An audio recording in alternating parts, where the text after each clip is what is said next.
se refiere no tanto al doblaje, porque no lo recuerdo técnicamente cómo estaba, como a la traducción de la película. Como sabéis, Howard Hawks era un maniático de los acentos y era un maniático del lenguaje, etcétera. Y entonces esta película es de una riqueza en inglés total respecto al slam.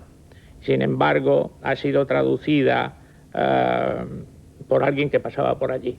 Es decir, ha sido traducida por un técnico del doblaje cuando debía una obra escrita por un señor que se llama Brackett o por un señor que se llama Billy Wilder, tenía que haber sido traducida o trasladada por un escritor. Es decir, esta película está echando de menos a Víctor León o, por ejemplo, a Paco Umbral.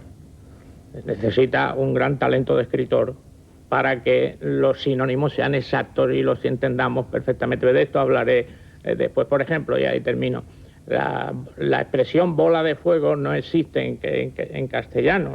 Sin embargo, los americanos cuando dicen bola de fuego se refieren a una persona dinámica, vivaz, llena de entusiasmo, es decir, lo que en español podría ser un torbellino, en fin, pero a estos del doblaje me gustaría volver a insistir durante el coloquio. Sí, señor, un torbellino, esa sería la traducción. Vamos a ver, en cambio, Bola de Fuego, que es como se estrenó en España, versión más o menos literal del título americano, Ball of Fire, y yo creo que es una película estupenda y para la gente aficionada al cine y sobre todo dentro de la parcela de los que quieran dedicarse a la dirección, los estén fascinados por ella, yo creo que se quedarán boquiabiertos como se quedó Billy Wilder, porque quiso ir al rodaje y ver de cerca a un director, por él muy admirado y estimado como Howard Hawks, y se acabó terminando por irse porque no aprendía nada. Y es que es muy difícil aprender nada cuando ves a un señor como Howard Hawks como rueda una película, porque todo parece lo más sencillo del mundo y lo más fácil. Ya desde las primeras imágenes con estos filólogos camino de la residencia donde van a estar,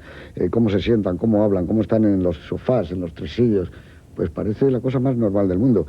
Luego, naturalmente, cuando llega uno a un lugar de estos para tratar de poner la cámara, no se le ocurre en ningún sitio. Pero lo de Howard Hawks es de una fluidez asombrosa. Y, en fin, vamos a ver una película que sigue un poco con esa dinámica suya, de que la mujer no es que ponga en peligro al hombre, sino que lo que pone en peligro es la manera de vivir que se supone que quiere el hombre, la estabilidad y esa especie de negocios con el corazón que los hombres hemos ido planteando a lo largo de la vida. Eso está claro en todas sus grandes películas, incluso en algunas como preferimos nosotros, como Tierra de Faraones, que según pasa el tiempo me parece una de las películas más grandes que ha hecho Hawks, en donde ese tema de la mujer en Nelliger está presente como muy pocas veces ha estado a lo largo de su carrera, y como en Hattari, aquella fotógrafo italiana, Elsa Martinelli, que es mucho más peligrosa, que cuando salen ellos a cazar por las mañanas, y es tremendo, y a John Wayne le descontrola absolutamente. Creo que aquí Bárbara Stanwyck está maravillosa, y van a ver ustedes uno de los besos más famosos de la historia del cine también, dado por ella a otro de los iconos más grandes que hemos tenido, que es Gary Cooper. Con todos ustedes, Bola de Fuego, y espero que les guste muchísimo. Pues aquí estamos, de vuelta del torbellino Stanwyck, y vamos a hablar de Bola de Fuego, que es una producción del año 41. En España se estrena en el 44, llegó un poco tarde. Pues en el año 41, cuando se rodaba esta película en Hollywood, una producción Samuel Goldwyn, por ejemplo, en ese año en Zúrich, que muere a los 60, y casi ciego, el escritor irlandés James Joyce, que es el renovador radical de la narrativa contemporánea, ¿no? Con Ulises, quizá la novela más mítica del siglo XX. Se inaugura en Madrid el hipódromo de la Zarzuela, con esa famosa cubierta volada que ha sido santo y seña de muchos arquitectos. Es uno de los hipódromos más bonitos de Europa. Arqueólogos soviéticos descubren en Samarcanda la tumba de Tamerlán, muerto en 1405. Alemania comienza la invasión de la Unión Soviética. Estamos naturalmente en plena guerra mundial, el 41. España, país formalmente neutral, organiza la División Azul, destinada a participar en una cruzada contra el comunismo. En el momento de su partida son 641 jefes y oficiales, 2.200 suboficiales y casi 18.000 soldados los que se van. La Unión Soviética pide armas a los Estados Unidos.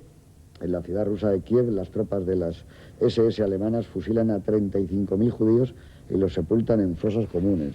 Son cifras que no dan vértigo, 35.000 judíos. Se estrena la película de Walt Disney, Fantasía, y en Zúrich se estrena también la obra del alemán Bertolt Brecht, Madre de Coraje. Ante la grave escasez de carburantes a causa de la guerra mundial, España impone poco a poco el uso del gasógeno en los vehículos.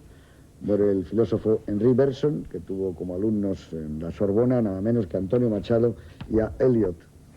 El 7 de diciembre la aviación japonesa, como lo hemos visto luego en varias películas, ataca la base de Pearl Harbor, en las islas Hawái, y descubre 188 aviones, 5 acorazados. Tokio se lanza a una guerra relámpago en Asia y luego todas estas consecuencias las pagarían bastante caras.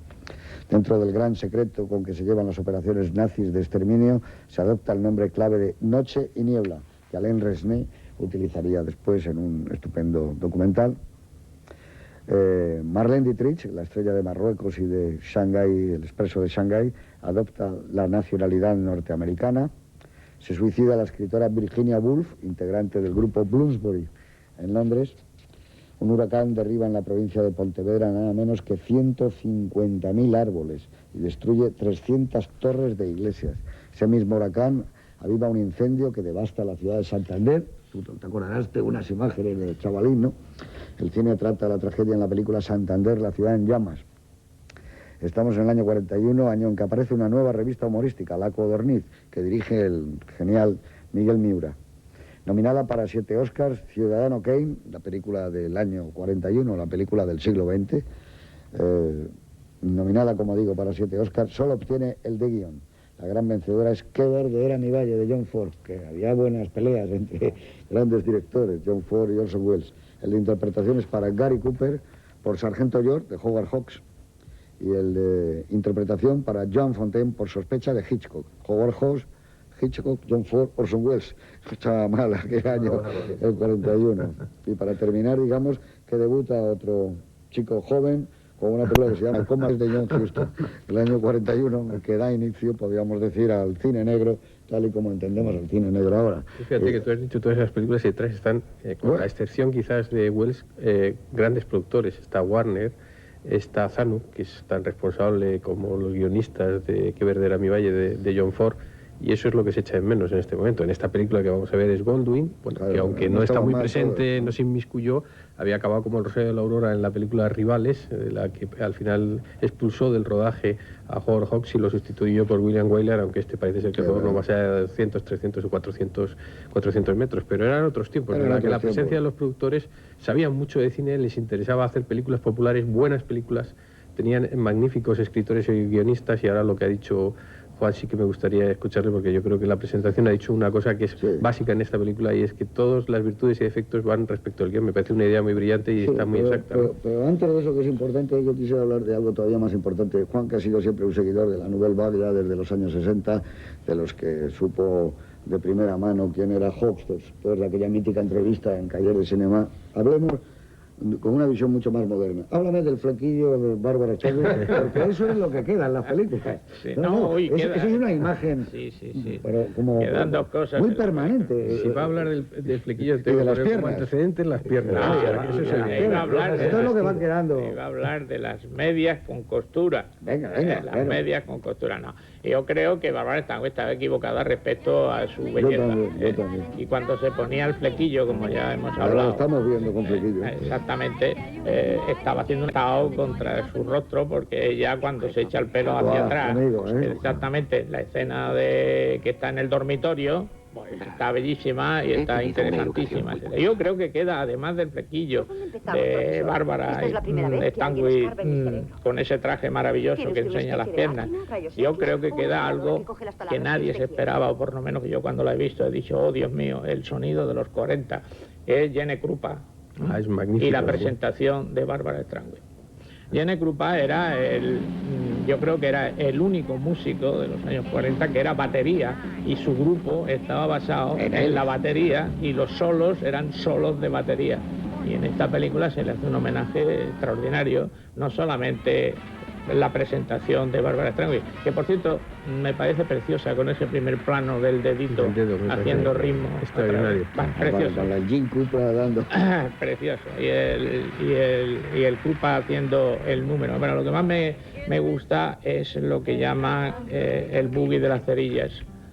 Me parece precioso, con la cara de Bárbara Streisand reflejada y haciéndolo como en directo, porque eso no se puede hacer más que con sonido directo. Yo no creo que eso estuviera... No, eso no estaba en el guión, eso se improvisó allí. Yo creo que se lo había claro, visto hacer Howard Hawks, que era